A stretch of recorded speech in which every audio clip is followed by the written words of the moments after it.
umbrella, the shoulders of my trench coat were soaked. Not that it bothered me. I've always liked the rain, the city at night, wet streets stretching into winter darkness, a peculiar feeling of freedom that it contains. And things had gone well that day with the work. The end was very definitely in sight. The angel of death was closer now, shadowed in the half-light from the church, the two marble attendants on guard at the mausoleum's bronze doors. Everything as usual, except that tonight I could have sworn that there was a third figure, and that it moved out of the darkness towards me. For a moment I knew genuine fear, and then, as it came into the light, I saw a young woman, quite small and wearing a black beret and soaked raincoat. She had a briefcase in one hand. The face was pale, the eyes dark and somehow anxious. "Mr. Higgins? You are Jack Higgins, aren't you?" She was American. That much was obvious. I took a deep breath to steady my nerves. "That's right. What can I do for you?" "I must talk to you, Mr. Higgins. Is there somewhere we could go?" I hesitated, reluctant for all sorts of obvious reasons to take this any further, and yet there was something quite out of the ordinary about her, something not to be resisted. I said, "My flat's just over the square there." "I know," she said. I still hesitated, and she added, "You won't regret it, believe me. I've information of vital importance to you."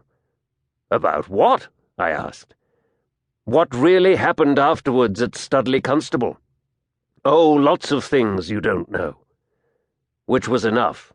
I took her arm and said, "Right, let's get in out of this damn rain before you catch your death, and you can tell me what the hell this is all about." The house interior had changed very little, certainly not in my flat, where the tenant had stayed with a late Victorian decor, lots of mahogany furniture, red velvet curtains at the bow window, and a sort of Chinese wallpaper in gold and green, heavily patterned with birds. Except for the central heating radiators, the only other concession to modern living was the kind of gas fire which made it seem as if logs burned brightly in a stainless steel basket. "That's nice," she said, and turned to face me, even smaller than I had thought. She held out her right hand awkwardly, still clutching the briefcase in the other. "Cohen," she said. "Ruth Cohen." I said, "Let's have that coat. I'll put it in front of one of the radiators." "Thank you." She fumbled at her belt with one hand, and I laughed and took the briefcase from her. "Here, let me." As I put it down on the table, I saw that her initials were etched on the flap in black. The only difference was that it said Ph.D. at the end of it. "Ph.D.?" I said. She smiled slightly as she struggled out of the coat. "Harvard, modern history." "That's interesting," I said.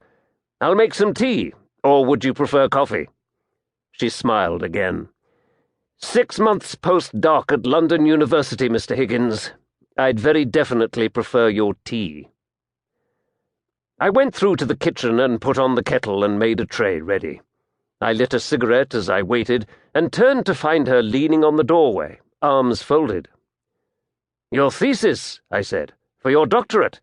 What was the subject?" "Certain aspects of the Third Reich in the Second World War." "Interesting." "Cohen, are you Jewish?" I turned to make the tea. "My father was a German Jew. He survived Auschwitz and made it to the U.S., but died the year after I was born." I could think of no more than the usual inadequate response, "I'm sorry." She stared at me blankly for a moment, then turned and went back to the sitting room.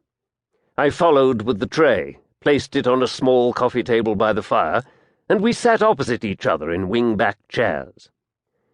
"Which explains your interest in the Third Reich," I said as I poured the tea.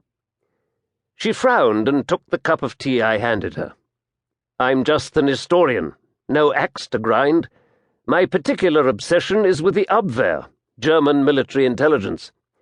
Why they were so good, and why they were so bad at the same time. Admiral Wilhelm Canaris and his merry men?